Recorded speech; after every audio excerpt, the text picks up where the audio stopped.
Hi, I'm Brandon Poe, founder of Poe Group Advisors. We are the premier accounting practice intermediary firm in the industry. You're listening to the Accountant's Flight Plan podcast, where we talk about stuff in the accounting world. All right, thank you for joining us today. I'm proud to welcome our guest, Daniel Moshe. He is an entrepreneur and renowned speaker. He's the founder of Tech Guru, which provides IT managed services and consulting for accounting firms. Welcome, Daniel, and thank you for joining us. Yeah, it's great to be here. Great to be on your podcast. Thank you for having me. Yes. Well, we'd love to just start by getting to know you a little better. So if you would just tell us a little bit about yourself personally, about your background, and how you started Tech Guru. Yeah, thank you. Believe it or not, I live in Minnesota, but originally from South Texas. And I had a passion and a love for technology from an early age. In high school, I would put pieces of computers together and help friends, families with their family computer. And then people just insisted on paying me. And I just didn't quite understand why. But I'm like, no, I don't think that's necessary. But if you insist. And so I'd ride my bike and fix people's computer. And that turned into a business when I moved to Wisconsin, and then ultimately to attend the University of Minnesota in Minneapolis. And I found a Tech Guru out of the dorm room, and in my freshman year, in fact. And that was kind of like the headquarters for a while.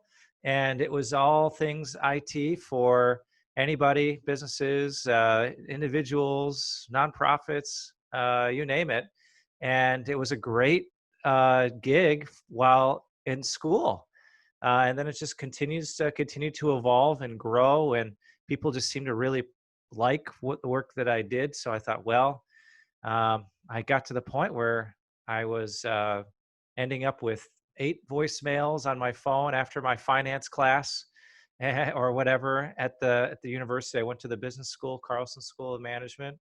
And I'm like, boy, I need to do either have fewer clients and have to turn people down, which I just hated the idea of, or I need to take this scary step and bring some help on and try to scale a little bit, which was what ultimately I decided to do.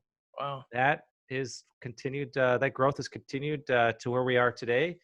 And now we're specialized in CPA firms. In fact, we found that there's a real need for specialized technology understanding in that space.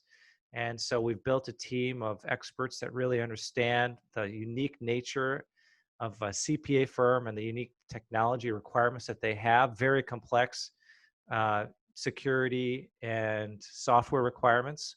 And that's what we are doing today. What a cool story. So you kind of came up very organically, like it was from high school. That's, I find that when we find stuff early, sometimes it's the most natural, best fit often.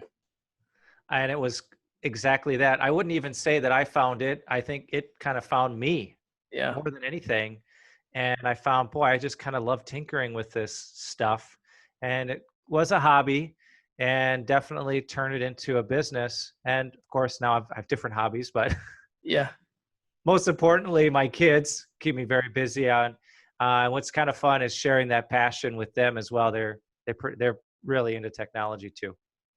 Well, I can imagine that your company's been a little busy with COVID going on. I know a lot of firms have been sort of partially virtual, and some have been, we do run into firms that are very old school and still not virtual very much. But now with the work from home need, I think everyone has gotten a little bit of a shock to the system. So how are firms, what are you seeing in their marketplace where, how are people staying productive with technology, with work from home, with COVID? I think what worked well was getting out ahead of it. And as soon as we started seeing that trend, we got on the phone with everybody. And we said, okay, we understand here's your technology stack. And here's how we're going to help you make this transition seamlessly when you're ready. And so it was a combination of initially just getting people set up at home with a decent monitor and a good figuring out which computer they were going to use at home. Because as you mentioned, there's that whole spread of a range of spectrum, I guess, of people that are kind of technology cutting edge, and they're already on laptops and they're embracing all of that. And then there's people who we were having conversations about taking their desktop computer home and using technologies like Log Me In to remotely access a computer in the office because they really weren't prepared for it. But ultimately, we were able to get everybody able to work from home, made sure the wireless networks were secure. At one point, it was really difficult to get Ethernet cables. And of course, as you know, Ethernet just was the best way to go. Literally, they were cleared from the store's shelves. Amazon was a month out on getting them. But I had a spool of cable at home, and I had my crimper from my high school networking class that I took. And I kid you not, orange, white, orange, green, white, blue. I made some cables and delivered them and got people connected. Just kind of one at a time, so that just the basic things were covered. And then we started changing the conversation and, okay, well, now you can get into your software. How can we make sure you're able to communicate? So helping clients with setting up things like daily huddles, phone, video on video, and Zoom, and using things like Slack, whereas you could just kind of turn around and say, hey, Betty, can you get me that file? Well, you can't do that anymore. Yeah. We helped with scanners, desktop scanners that people needed to be able to have at home. And so it was a combination of the right gear, the right, frankly, software, communication software, and then just guiding and holding their hands every step of the way to make sure that they can continue right where they left off, and frankly, hopefully be more productive than before. Yeah. So you mentioned Daily Huddle, and I want to mention that because I think that has been one of the most useful things that we've implemented. And we were pretty well set up, but we weren't used to working from home. Like, we weren't used to saying, where's that file? And so we had to get the water cooler back. We would have these casual meetings at the front desk, and so we put the Daily Huddle in. And if you haven't heard of this term, if you're listening, it's just a 5 to 15 minute daily check-in with everybody. And we do it on Zoom. We make people show up and keep their cameras on. And what we do is we come prepared. What are your 3 priorities today? And that has been really helpful for productivity. So I just wanted to mention that. You have anything to add to that? I got to tell you, I feel more connected with my team now than I did before. And I think a big part of it is the huddle. Yeah. And to be honest, I didn't go into the office much. I mostly just work from home.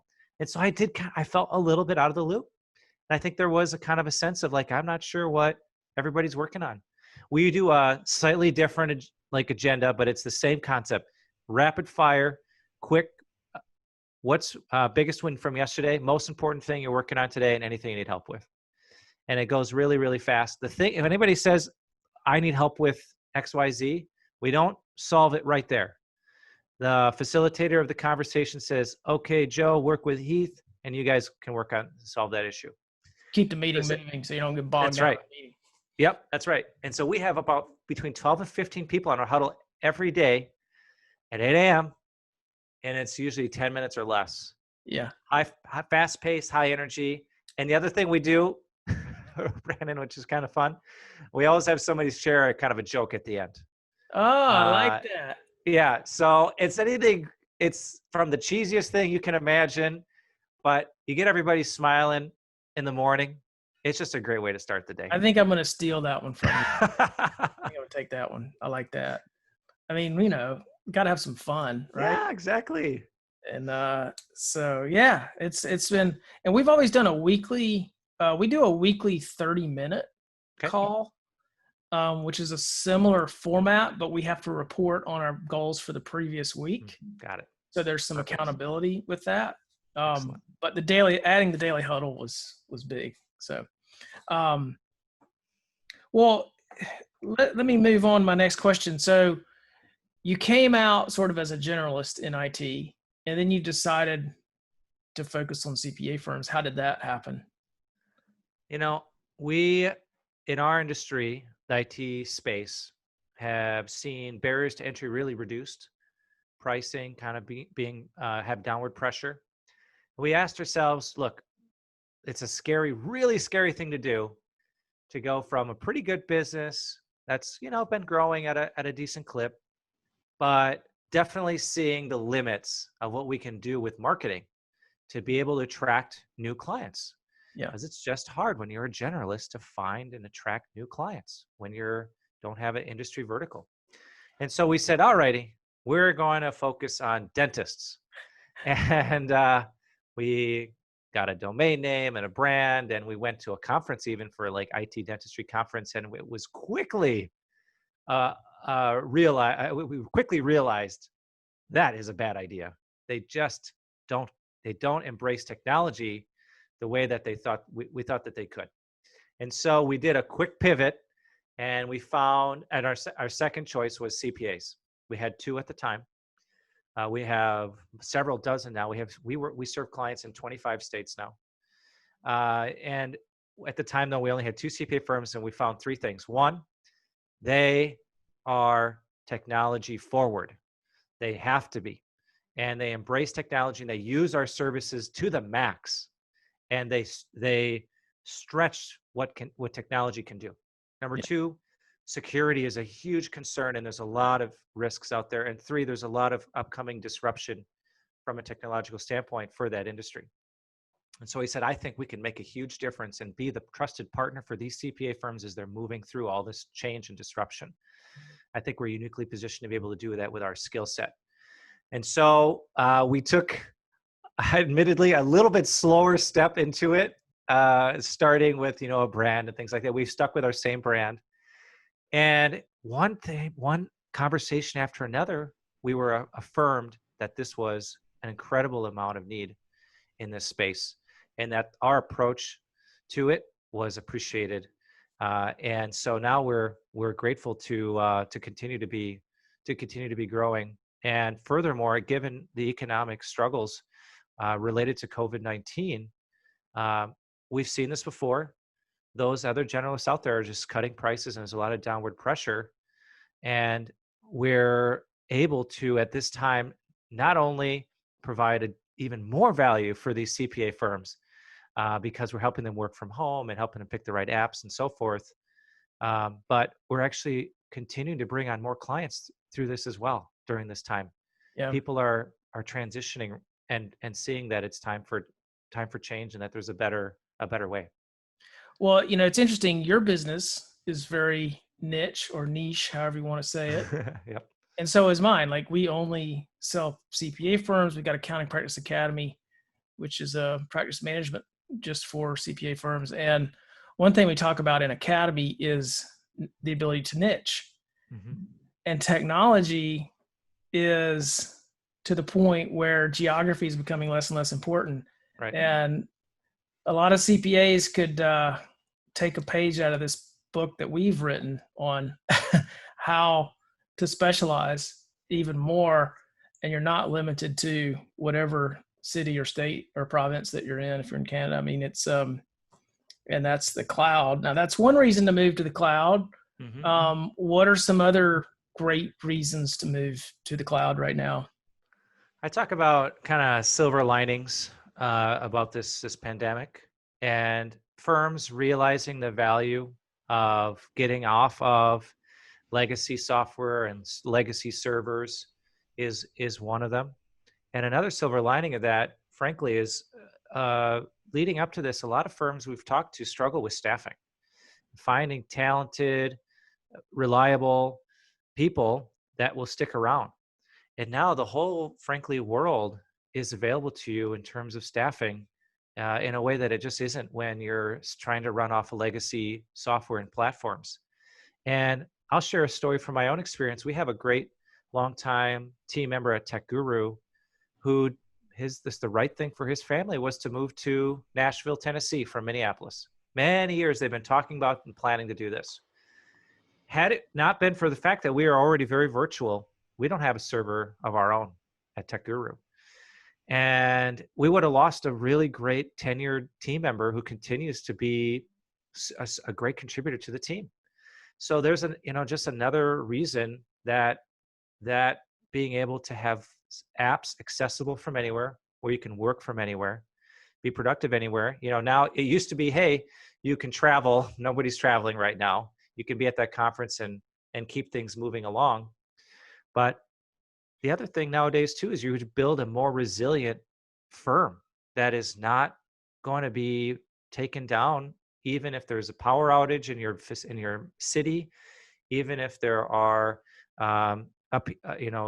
safety concerns, as we've seen with these riots, and you can just keep continuing to do what needs to be done, or when everybody needs to be working from home, it just becomes a seamless transition.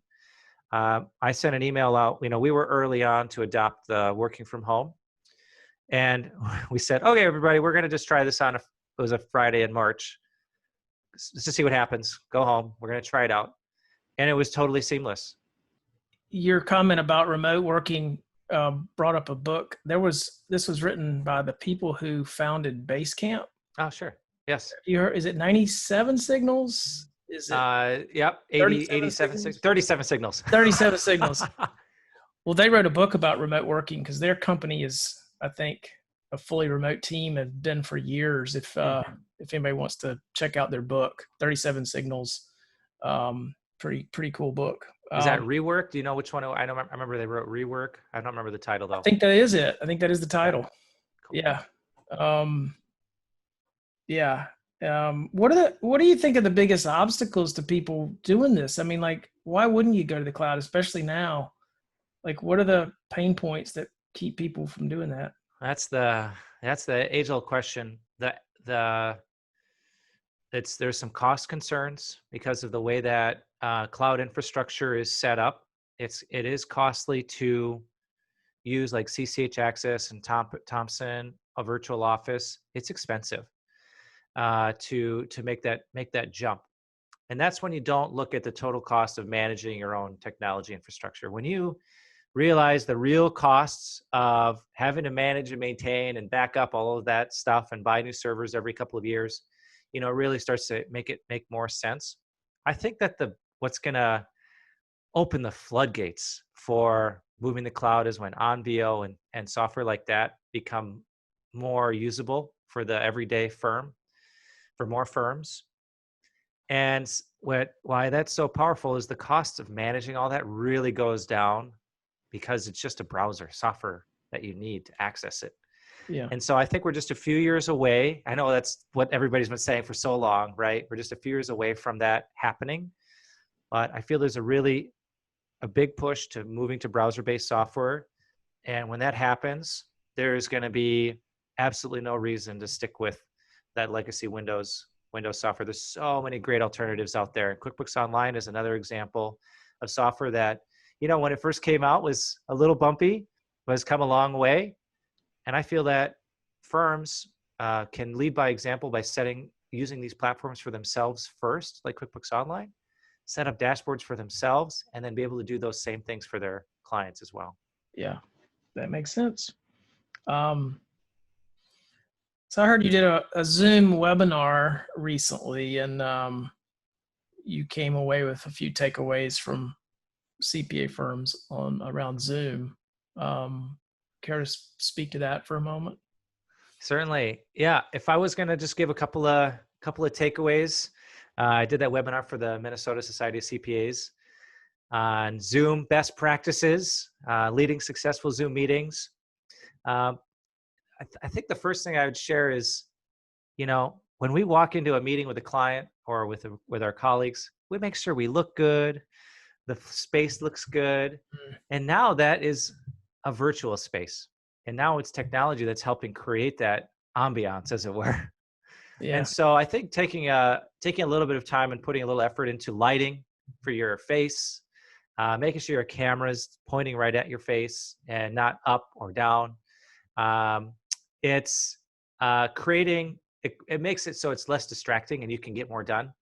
I got to tell you, when all that stuff is working well and I'm on a meeting online, I forget that I'm not in person because it can be so immersive. So the little distractions and having a good headset, I think, is the second piece. So once you get your camera and lighting down and it's looking good, lighting your face up nicely, make sure you've got a nice headset that picks up your voice well. And then I guess another best practice is to run a Zoom meeting just like you'd run an in-person meeting, a good in-person meeting. That includes being prepared in advance, setting the agenda and objectives, starting on time and ending on time. It's so funny how the same things that lead to a great and productive online meeting can lead to a great meeting, that lead to a great in-person meeting, result in a great online meeting as well. So those are a couple of the key things that I shared on that webinar. So your puppy just made the perfect timing while we're talking about Zoom. I see the tail just over your left shoulder. Yep, that's Eddie. I mean, we're getting used to that though, right? We're getting used to seeing like somebody's spouse in the background running and then get some paper off the shelf. And I kind of like that. I kind of like that, it humanizes us to a great deal too, right? Like, I think when we get like, one things I've heard is like, now that you've almost got like a little bit of a look at what it's like inside people's lives a little bit more, you can kind of play a game like, okay, who's the one with the black dog? Yeah. Oh, that's Dan. Okay, who's got the picture of the sunset on their background? Oh, anyway. So kind of a little bit of a fun game you can play with it too. Well, we got a COVID puppy, we call it. Congrats. Was that a puppy you got, or was that a dog? I mean, he behaves like a puppy. Yeah. He's 3 years old. He's like a rescue. We rescued him a few years ago, about 3 years ago. Yeah. Cool. All right. Well, busy season. I don't know. I've heard CPAs say we got a permanent busy season now. It's like never ending.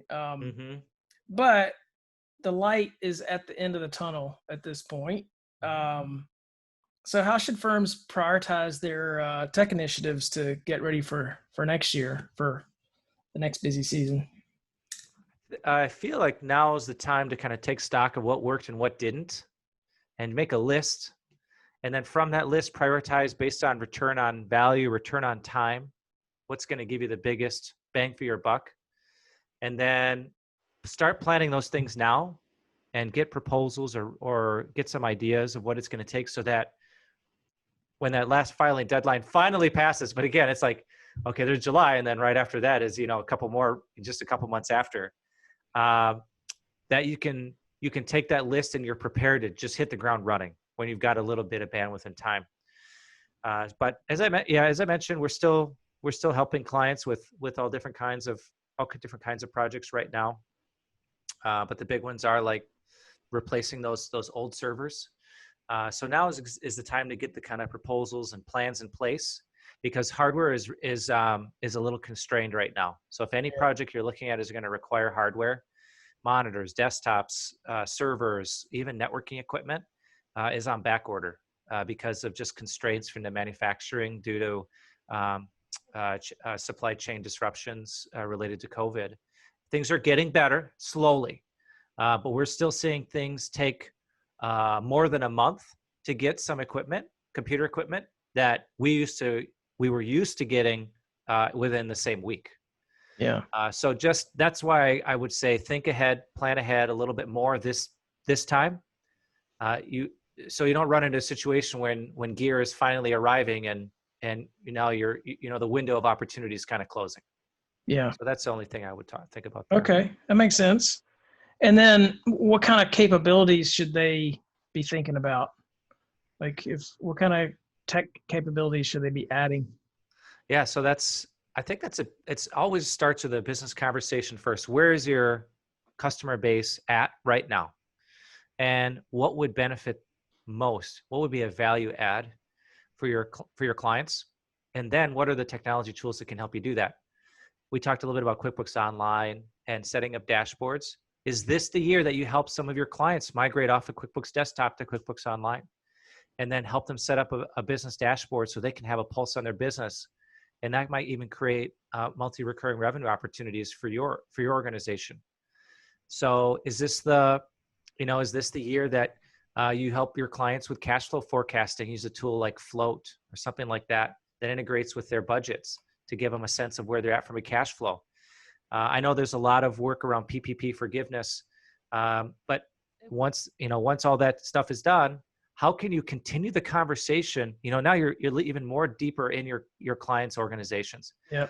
How can you continue that conversation from a standpoint of profitability and cash flow, and change and become more of an advisor and help them set up the tools that help you deliver on that?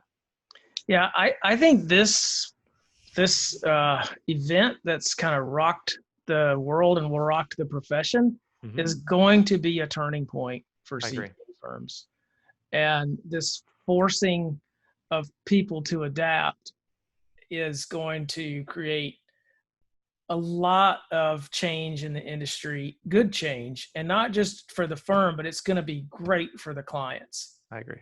And I think one of the things too that you mentioned is clients have been leaning on their CPAs really heavily. Yes. And I think a lot of good conversations have probably been had by CPAs, and they're realizing just how much value they can add, right? That's right. And so if they could just grab the tools are out there, man, there's so much opportunity.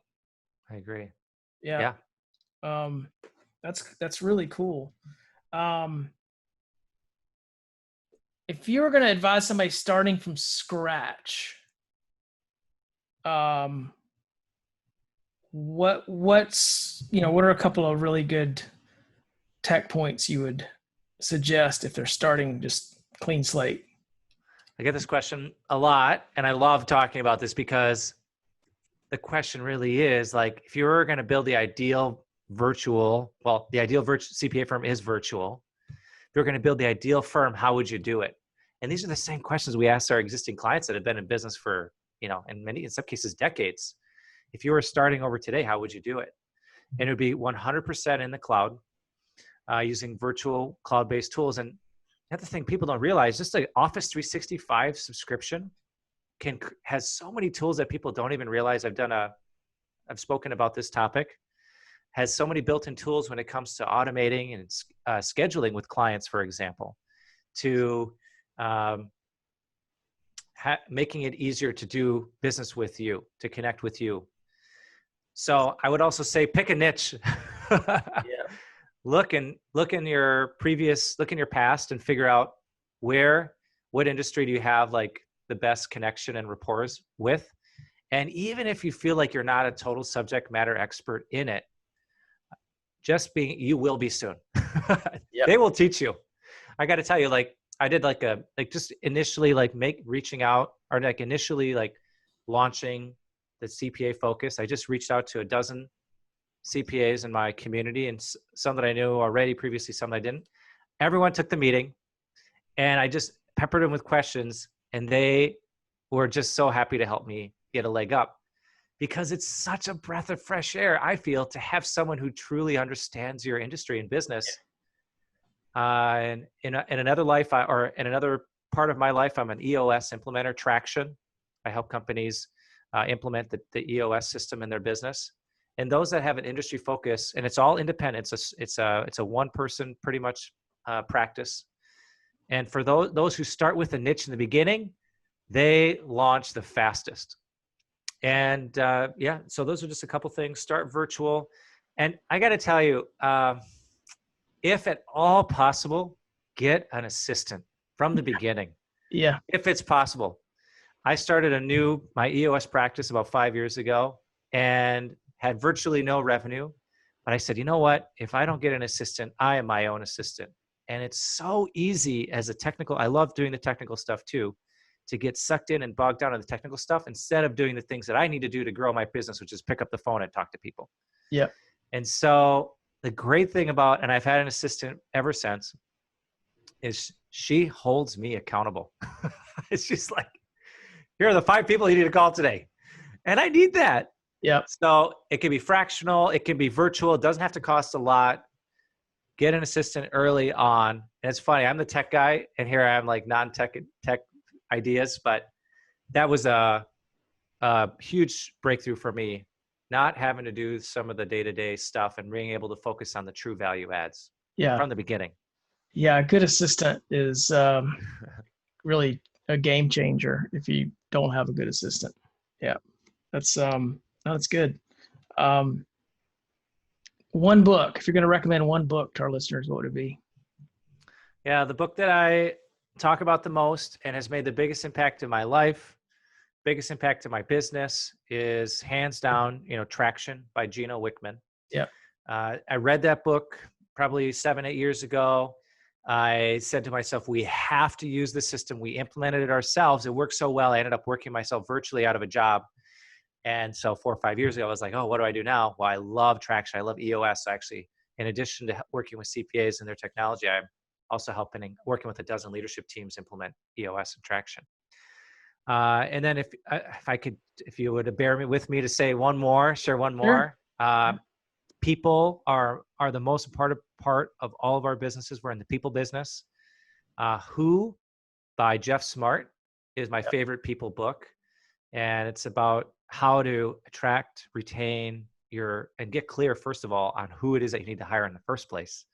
And we've increased our hiring success rate multiple times over versus what we did before. And we've got the best team we have ever had. And I have Traction and Who to thank for that. I'm going to have to read Who. I haven't read that one. It's so practical and it's a fun read. The guys, I saw him speak first. And then I'm like, wow, it was like the same breakthrough. We have to use this methodology. Yeah, that's awesome. What's one life story, life lesson you'd want to share? That's a great question. What I'd like to share is I think going and supporting our team through working from home, and now these riots in Minneapolis, thank goodness they're kind of wrapping up. The thing that struck me was when our governor came back and talked about values and how, people that were, doing this destruction, they didn't share our values. And I spoke with my team the following days, and we talked about the same thing, coming back to values. I think what was the aha moment for me was in times of uncertainty, we didn't have a playbook. We didn't have the answers. Nobody has the answers. We came back to our values, and they're caring, accountable, responsive, and empathy. And when we didn't know what to do in a given situation, I said, well, what are our core values? What would be the right thing to do given that? And, we kind of made it up as we went, but I feel like looking back in all of this and the decisions that we've made throughout this, we can say we stuck to our values, and ultimately I feel like that has guided us in the best way. And I'm going to tell you, we didn't have value. We weren't clear on our values early on. There were too many. They were too complicated. I didn't even remember them. And getting crystal clear on our values not only helped us make better decisions, it also helped us get the right people in the first place. Yeah. So that's was a little bit of an unexpected realization these last couple of months, and even this last week. Yeah. Which is, hey, what is the right way to deal with this? I have no idea. This is so unprecedented. Let's go back to our core values and have that be our guide. Yeah. I'm not sure if that's what you're looking for, but no, I like that. Top of mind right now. Yeah, no, I like that a lot. It was what a nice thing that you remembered that. So, you thought to do that. That's really strong that you thought to do that. So that's great. Thanks for sharing that. So what's the, Daniel, what's the best way for people to connect with you or follow you? Yeah, absolutely. I appreciate you asking that. I think that LinkedIn probably is where I'm most active, believe it or not. I don't know if that's the case for your listeners. Yeah. I would love to connect on LinkedIn. I post articles and post all the blog posts and things that I'm doing and the webinars that I'm hosting. So yeah, follow me on LinkedIn. Awesome. Daniel, thank you so much. Really appreciate you joining us today. Yeah, thank you for doing this. I think it's a really important for the CPA community that you're sharing this type of relevant and timely and valuable information. Thanks for listening to the Accountant's Flight Plan Podcast. If you like what you heard today, please follow us so that you can get updates when new episodes are released, and share our podcast with your friends and colleagues. You can also follow Poe Group Advisors on social media. Please visit our website for more information at pogroupadvisors.com.